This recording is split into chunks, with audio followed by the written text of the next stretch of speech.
ఇంకో మంచి పాయింట్ అన్న, అసలు వాస్తవంగా సీఎంలు మారినప్పుడల్లా క్యాంప్ ఆఫీసులు మారుతున్నాయి. ఎందుకు అసలు ముఖ్యమంత్రులు మారినప్పుడల్లా ముఖ్యమంత్రి అధికారిక నివాసాలు ఎందుకు మారుతున్నాయి? గతంలో వైఎస్ రాజశేఖర రెడ్డి ఉన్న ఇంట్లో కేసీఆర్ ఉండలేదు. ఆయన పెద్ద ప్రగతి భవన్ పెద్ద బిల్డింగ్ కట్టుకున్నాడు. ఆ బిల్డింగ్లో ఇప్పుడు వచ్చిన రేవంత్ రెడ్డి కూడా ఉండట్లేదు. ఆయన కూడా ఇప్పుడు ఏదో మళ్ళా కొత్త బిల్డింగ్ కట్టుకునేందుకు ప్లాన్ చేస్తున్నాడు. అసలు పాత సీఎంలు ఉన్న కార్యాలయంలో వీళ్ళు ఎందుకు తెలుసుకోలేరు అసలు? ఈరోజు బ్రదరు 2014 కాకముందు ఇది కోదండరామ చంటోడు ఈ తెలంగాణను కోరుకున్న కోవిదులు వాళ్ళు మాట్లాడేసిన మాట. ఈరోజు ఉమ్మడి ఆంధ్రప్రదేశ్ నుండి ఈ భారతదేశంలో తెలంగాణ అనేది ఒక రాజ్యంగా ప్రత్యేకమైన రాజ్యంగా ఏర్పడ్డది. ఆ రాజ్యంకు కేసీఆర్ ఒక రాజుగా వచ్చాడు. ఆ రాజుకు ప్రత్యేకమైన కింగ్డమ్ ఆయనకు అర్థమైందా? అసలు ఆయన రాజు లెక్కనే చేసిండు. ఆయన ప్రజలను కలుపుకపోయేది, మంత్రులను కలవకపోయేది. అర్థమైందా? 1 కిలోమీటర్ దూరమే కారు ఆపుకొని నడుచుకొని లోపలికి పోయే పరిస్థితి తీసుకొని వచ్చాడు.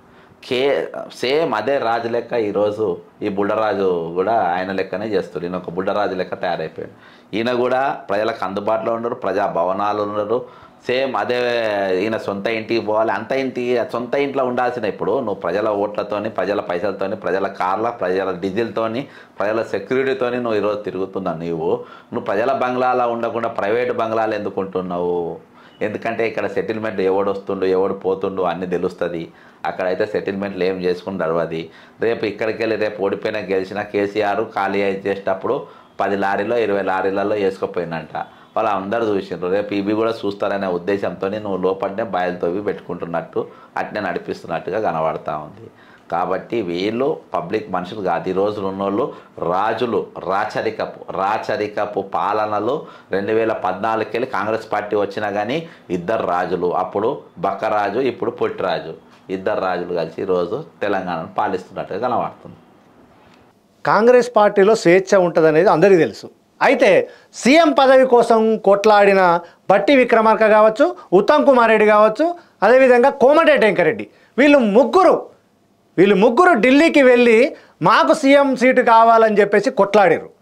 అయితే ఈ సీఎం సీటు కావాలని కొట్లాడిన వీళ్ళు ముగ్గురు ఈరోజు మంత్రి పదవులు అనుభవిస్తున్నారు. అయితే ఈ గతంలో కొట్లాట వీళ్ళు ఎట్లా మర్చిపోయారు? ఇప్పుడు ఎందుకు అనుభవం ఉన్నా కానీ మంత్రులుగానే కొనసాగుతున్నారు? బట్టి డబల్ గేమ్ ఆడినారు. బట్టి సరెండర్ అయ్యి వాళ్ళు ఏం మాట్లాడుకుంటారో అని వచ్చి ఈయనకు చెప్పే పరిస్థితి ఉన్నారు. బట్టి అనేటోడు నమ్మకమైన మనిషి కాదు. ఫస్ట్ కూడా వాళ్ళు ఏం మాట్లాడుకుంటుంటారో అని వచ్చేది చెప్పు. అప్లికేషన్ ఈయన కేసీ వేణుగోపాల్ అవుట్ రైడ్గా ఈయన గ్రిప్లో పెట్టుకున్నాడు. ఇక్కడ ఇన్ఛార్జ్ గ్రిప్లో పెట్టుకొని ఫస్ట్కి వెళ్ళి కూడా పవర్ పాలిటిక్స్ అక్కడ ఢిల్లీ నడిపించాడు. అధికారం వస్తే నేను సీఎం అవుతా, లేకుంటే ఆపోజిషన్ లీడర్ కావాలని ఉద్దేశంతో పనిచేసాడు. వీళ్ళు ఎవరు కూడా బయటకు ఎక్కలే, రోడ్డు ఎక్కలే. వాస్తవానికి రేవంత్ కాంగ్రెస్ పార్టీ ఏం ఉద్యమం చేసిందేం కాదు. 10 ఏళ్ళు మా సొంటోళ్ళు మీ సొంటోళ్ళు రోడ్డు ఎక్కి ఉద్యమం చేస్తే ఈరోజు అధికారంలోకి వచ్చింది. కానీ వీళ్ళు తట్టెడు మట్టి తీసి ఆడ పోసిన వాళ్ళు కాదు, లేకుంటే ఒక 5 నిమిషాలు ధర్నా చేసి జైలుకు పోయిన వాళ్ళు కాదు. వీళ్ళంతా జైలుకు పోయింది ఓటుకు నోటు కేసులో జైలుకు పోయినావు. నువ్వు ప్రజల పక్షాన పోరాటం చేసి జైలుకు పోయిందేం లేదు. కాబట్టి మీరు అందరు ఈరోజు కవిత లిక్కర్ కేసులు ఎట్లా పోయిందో ఆ రోజు ఓటుకు నోట్లు నువ్వు పోయినావు అవినీతి పైన. అంతేగాని నువ్వు ప్రజల పక్షాన పోరాడినందుకు నువ్వు జైలుకు పోయిందేం లేదు, చేసిందేం లేదు. ఈరోజు 10 సంవత్సరాలు మేము ఖాళీగా ఉన్నాము, మాకు రూపాయి లేకుండా పోయింది. ఈరోజు సంపాదన మీద మంత్రులు పడ్డారు. కాబట్టి ముఖ్యమంత్రి ఏది చేసినా కానీ ఆయన చేసి వచ్చే రోజులలో వీళ్ళు చేసిన 1-2 ఏమైనా చేస్తే అవి కూడా చూపించి బ్లాక్మెయిల్ మంత్రులను కూడా చేసే పరిస్థితి ఉంటుంది ముందు. ఇంకొక మంచి పాయింట్ అన్న, తెలంగాణలో కాంగ్రెస్ అధికారంలోకి వస్తే 100 రోజుల్లో 6 గ్యారంటీలు అమలు చేస్తామని చెప్పేసి ఎన్నికల ప్రచారంలో ఊదరగొట్టే ప్రసంగాలు చేసిర్రు. అయితే 100 రోజులలో ఈ 6 గ్యారంటీలు అమలు చేసిర్రా? అసలు ఇప్పటి వరకు ఎన్ని గ్యారంటీలు అమలైనాయి? వాటి పరిస్థితి ఏంది అసలు? 6 గ్యారంటీలు అట్టలు ఫ్లాప్. బస్సులు పెట్టిండ్రు, బస్సులు మహిళలకు ఫ్రీ, కొత్త బస్సులు వేసిండ్రా, అలానే ఇరుక్కుంటూ పోతుండ్రు. అది ఫెయిల్ అయిపోయింది. రెండవది గ్యాస్ 500 ఎంతమందికి వస్తుంది? ఉచిత కరెంట్ ఎంతమందికి వస్తుంది? మీకు 6 గ్యారంటీలలో ఫస్ట్ ఫేజ్లో ప్రభుత్వం ఫెయిల్ అయిపోయింది. 6 గ్యారంటీలు ఫెయిల్ అయిపోయినారు. ప్రభుత్వం ముఖ్యమంత్రిని మార్చే పరిస్థితి ఢిల్లీలో వచ్చింది. కాబట్టి ఒక పెద్ద ఇష్యూ ఏదైనా చేయాలి, పెద్ద చర్చ ఒకటి ఏదైనా జరగాలి అనే ఉద్దేశంతో ఈరోజు municipality administration, irrigation Adityanath Das municipal అడ్మినిస్ట్రేషన్కు అడ్వైజర్గా చంద్రబాబు నాయుడు ఆదేశానుసారం రఘునాథ్ రెడ్డి అనేటువంటి ఇక్కడ నియమించారు. వీళ్ళు చంద్రబాబు నాయుడు డైరెక్షన్లో వీళ్ళు ముఖ్యంగా ఆదిత్యనాథ్ దాస్, రఘునాథ్ రెడ్డి, రేవంత్ రెడ్డి అక్కడ ఆంధ్ర ముఖ్యమంత్రి, వీళ్ళందరూ కలిసి చేసిన స్కెచ్ ఆపరేషన్ హైడ్రా. ఇందులో దేశవ్యాప్తంగా ఒక చర్చ జరగాలనంటే పెద్దోని దేవందన కూలగొట్టాలి. కాబట్టి అప్పుడు కేసీఆర్ కూలగొట్టిండు, ఆపిండు. కాబట్టి ఇప్పుడు నేను కూలగొడతా అని చెప్పేసి నాగార్జున కూలగొట్టిండు. నేషనల్ వైజ్గా ఈరోజు దాని మీద ఒక చర్చ జరుగుతూ ఉన్నది.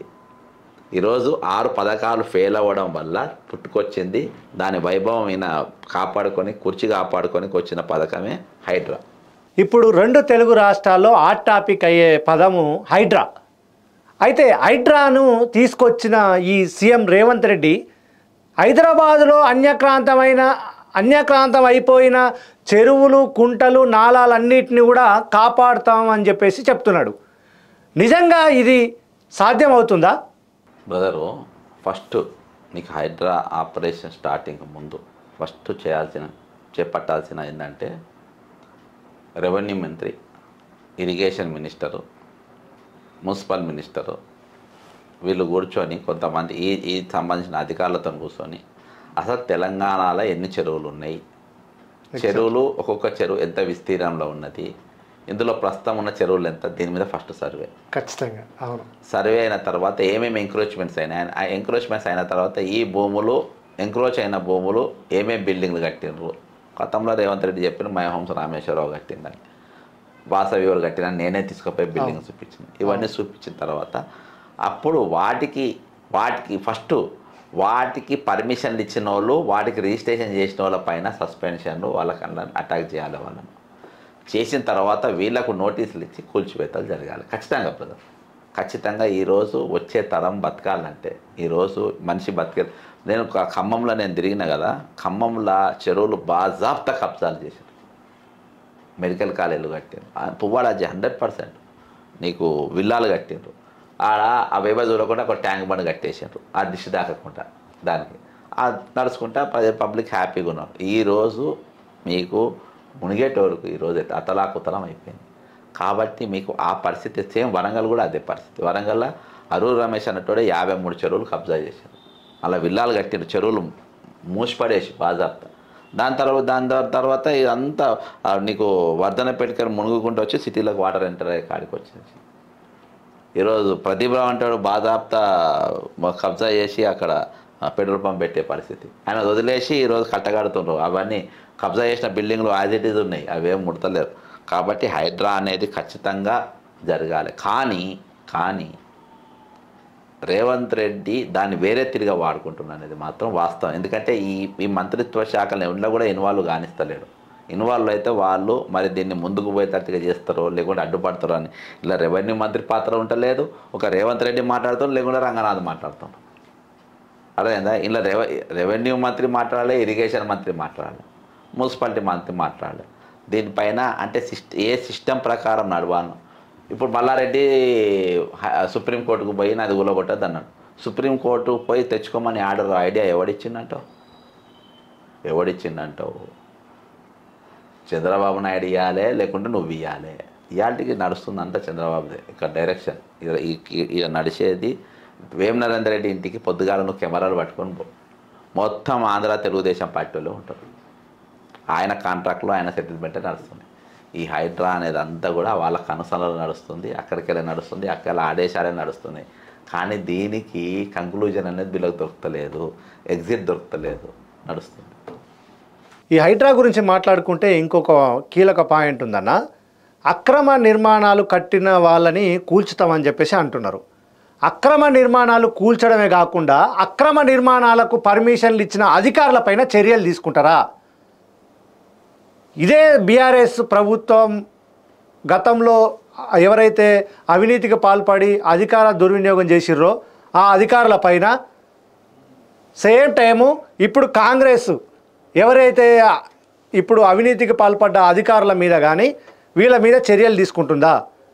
బీఆర్ఎస్, కాంగ్రెస్, బీజేపీ ఎంపీలు, ఎమ్మెల్యేలకు చెందిన ఈ ఫామ్ హౌజులు కానీ ఇల్లు కానీ కూల్చే దమ్ము రేవంత్ రెడ్డికి ఉందా? బ్రదరు, ఇది పెద్ద సబ్జెక్ట్. ఇది ఇప్పుడు ఆయన కట్టేటప్పుడు, పొంగులేటి కట్టేటప్పుడు మున్సిపల్ మంత్రి ఎవడుండే మున్సిపల్ మంత్రి? కేటీఆర్ ఉండే. మరి నువ్వు అప్పుడేం గాడిదలో కాసినావా? నువ్వు గాడిదలో కాసినావు, అప్పుడు నువ్వు ఎందుకు మాట్లాడలే? నెంబర్ 1. రెండవది, పవన్ కళ్యాణ్ మాట్లాడుతున్నావు కదా. పవన్ కళ్యాణ్ ప్రకృతి ప్రేమికుడు. చెరువులు కబ్జా అవుతున్నాయి, నువ్వు ఇదే కేటీఆర్ని చీఫ్ గెస్ట్గా పిలుచుకున్నావు. అప్పుడు అదే మంత్రి ఆయన అందులుండే. మరి చెరువులు కబ్జా అవుతుంది, ఆ రోజు నువ్వు ఎందుకు మాట్లాడలే? బ్రదర్, నేను సగటు మనిషిగా, నేను కాంగ్రెస్ పార్టీ రేవంత్ రెడ్డి వచ్చిన కాదు నా పదవులన్నీ తీసేసింది ఆయన. నేను all India Congress committee member. General Kavitha మీద కేసులు వేసినందుకు నా పోస్టు తీసింది. ఎందుకంటే ఈయన కవిత ఐడికోర్ ఇన్ఫ్రాస్ట్రక్చర్లో పార్ట్నర్స్ కాబట్టి ఆమె మీద కేసులు విత్డ్రా కామని చెప్పి నేను తీయలే కాబట్టి ఆయన ఇది చేసింది. అయినా కానీ నేను ఏ చెరువులు కేటీఆర్ ఎవరికి రాసేసాను, కేటీఆర్ ఇనిషియల్ ఉన్న లెటర్లతో సహా బయటపెట్టి. అంటే మీరు పవర్లో ఉన్నప్పుడు, మంత్రులుగా ఉన్నప్పుడు మీరు పవర్ ఉంటేనే మీరు మాట్లాడతారా? నువ్వు హైదరాబాద్లో ఉన్నావు కదా పవన్ కళ్యాణ్, నువ్వు అదివరకు నేను ఎందుకు మాట్లాడలేదు? నువ్వు అదివరకు ఈ చెరువుల గురించి అంటే ఈరోజు చంద్రబాబు నాయుడు చెప్తే నేను అన్నీ అందుకని చెప్తున్నాను కదా. హైడ్రా అనేది ఆంధ్ర ప్రోగ్రాము. ఇక్కడ ఆంధ్ర వాళ్ళ ఆస్తులు ఏవైతున్నాయో వాళ్ళ కోసం పనిచేసేటువంటి, అదివరకు చంద్రబాబు నాయుడుకు సంబంధించిన మనుషులకు ఇక్కడ పనులు జరగలేదు కాబట్టి అది ఎవరెవరు వచ్చినాయో అవి మొత్తం కొట్టేయడానికి, వాళ్ళ మనుషులకు లాభంగా చేసుకోవడానికి ఇది. నీకు ఆంధ్ర మునిగిపోవడం వేరు, తెలంగాణ. ఆంధ్ర అనేది ప్రకృతి పరంగా సహజంగానే మునిగిపోతూ ఉంటుంది వర్షాలు పడితే. ఇక్కడ అట్లా కాదు, ఇక్కడ మానవ తప్పిదాల వల్ల. ఈరోజు వరంగల్ ఎప్పుడు మునిగలేదు. వరంగల్లో చెరువులు కుంటలు కబ్జా వల్ల మునిగినాయి. హైదరాబాదు చెరువులు కుంటలు కబ్జా వల్ల మునిగినాయి. ఖమ్మం చెరువు వల్ల కబ్జా వల్ల మునిగినాయి. ఇది మానవ తప్పిదాల వల్ల జరుగుతున్నది, ఆంధ్ర మానవ తప్పిదాలు కాదు. కాబట్టి పవన్ కళ్యాణ్ గారైనా కానీ, డి సురేష్ బాబు గారైనా కానీ మీరు మాట్లాడేటప్పుడు మీకు అప్పుడు అవి గట్టేటప్పుడు మీరు గాడిదలో కాసిండ్రా అని అడుగుతున్నా. అప్పుడు నీకు బాధ్యత లేదా అంటున్నా. అప్పుడు నువ్వు ఓటరు కాదా అంటున్నా. అప్పుడు నువ్వు రాజ్యాంగాన్ని నడవలేదా అంటున్నా. ఆ రోజు నేను అప్పుడున్న కబ్జా నగర ఏ పవర్ లేకుండా కామన్ మ్యాన్గా చెరువు కబ్జా అవుతుంటే నేను తీసుకుపోయి ఆ చెరువు చూపించి అంత చూపించిన సోషల్ మీడియాలో కూడా తీసుకుని అయ్యో చెరువులు కబ్జా అయిపోతున్నాయి, ఎన్ను కన్వెన్షన్ సెంటర్ అనేది బాధాప్త చెరువులు కలిసి ఎందుకు కూలగొడతారు? పవన్ కళ్యాణ్ ఎందుకు మాట్లాడలేదు? నువ్వు మాట్లాడాలంటే నీ ముఖ్యమంత్రి కావాలన్నా, నువ్వు కూలగొట్టాలంటే రేవంత్ రెడ్డి ఎందుకు మాట్లాడలేదు? రేవంత్ రెడ్డికి తెలియదా అప్పుడు ఏది మై హోమ్స్ అనేది ఎక్కడ కడుతున్నా అనేది? మై హోమ్స్ రామేశ్వరరావు కట్టిందని చెప్పి నువ్వు ఆ రోజు ఎందుకు మాట్లాడే? తర్వాత ఈరోజు వాసవి చెరువులో కడుతున్నానే బాధాప్త తీసుకున్న ప్రతి వీడియో ఇప్పుడు చూస్తారు రేవంత్ రెడ్డి, ఇది కూడా చూస్తారు. అర్థమైందా? చూసినప్పుడు నీవు వాసవి అనే చెరువులో కట్టింది ఎట్లా కట్టినావని చెప్పి నువ్వు ఎందుకు అడగలేదు? ఈరోజు బ్రదర్, వీళ్ళు హైడ్రా అనేది అడ్డం పెట్టుకొని రాజకీయాలు చేస్తుండ్రు. మాది ఆ రోజు ఆ మాటే అదే మాట పైన ఉన్నాం, ఈరోజు ఇదే మాట పైన. ఆ రోజు ఏ అన్యాయం జరిగితే మేము ప్రశ్నిస్తాం, ఈరోజు కూడా అదే అన్యాయం పైన మేము ప్రశ్నిస్తున్నాం. కాబట్టి ఈరోజు ఇక్కడ నడుస్తున్నది ఆంధ్ర ఇంట్రెస్ట్తో నడుస్తున్న పాలన. కానీ తెలంగాణ బావు కోసం, తెలంగాణ డెవలప్ అక్కడ మంత్రులు కూడా స్పందించాల్సిన అవసరం లేదు. మీ డ్యూటీ మీరు చేసుకోండి భయ్. అంతే. నీ ప్రత్యర్థులను కొట్టుకొని చంపుకొని ఆ పని చేయి. ఈరోజు ఏమనుకున్నా బ్రదర్, అలా జగన్ అన్నట్టు ఆయన ఎందుకు ఓడిపోయిన తర్వాత నేను అది విషయం. కానీ స్కూల్స్ విషయంలల్లా, గురుకులాల విషయంలల్లా ఈరోజు పిల్లలు ఇంగ్లీష్ మాట్లాడుతుందంటే కొన్ని బ్రహ్మాండంగా చేశారు. ఫ్రీ మనీ అనేది నాకు నచ్చదు ఎక్కడ. కానీ ఈరోజు మీరు అవి వదిలిపెట్టేసి మా మీద పడి అది మీరు ఏం బాగా మీరు చేసుకో మీ పాలన. ఇక్కడ మీరు సర్టిఫికేట్ ఇచ్చడేంటి? పవన్ కళ్యాణ్ని స్ట్రైట్గా అడుగుతున్నా. రేవంత్ రెడ్డి అనేటోడు ఓటుకు దొంగ, రెడ్ హ్యాండ్లో దొరకబట్టిన ముఖ్యమంత్రి అయ్యిండు. ఇది ఆయన ముఖ్యమంత్రి సభమని నువ్వు అంటావా అనవా? ఒకటే చెప్తున్నా, స్ట్రైట్ క్వశ్చన్ ఇక్కడ నేనే అడుగుతున్నా. దానిపైన మీరు మాట. ఎందుకంటే అలా చంద్రబాబు నాయుడు A2 A1 అసొంటోళ్ళు ముఖ్యమంత్రిగా ఉండొచ్చా? ఒక కేసులు నేరస్తులైన వాళ్ళు ఉండొచ్చా ముఖ్యమంత్రి? పవన్ కళ్యాణ్ నీట్ క్లీన్ అని మాట్లాడుతా. అందులో నువ్వు మంత్రిగా ఉన్నావు కదా, నువ్వు ఉండొచ్చా? నేనైతే ఉండను. నేను రేవంత్ రెడ్డి కమిటీనే ఉంటాను. అందుకని నేను అప్పీల్ చేసుకుని నాకు 2 నిమిషాల పని, నేను పార్టీలో 2 నిమిషాల పని. రేవంత్ రెడ్డి కూడా తెలుసు. కాబట్టి ఈరోజు రేవంత్ రెడ్డి ముఖ్యమంత్రి పదవి పోయేంత వరకు ఈ తెలంగాణలో బీఆర్ఎస్ పాలన లెక్కనే ఉంటుంది, టీడీపీ పాలన లెక్కనే ఉంటుంది. ప్రజాస్వామ్య పాలన లెక్క మనకి ఏడ కూడా కనబడదు.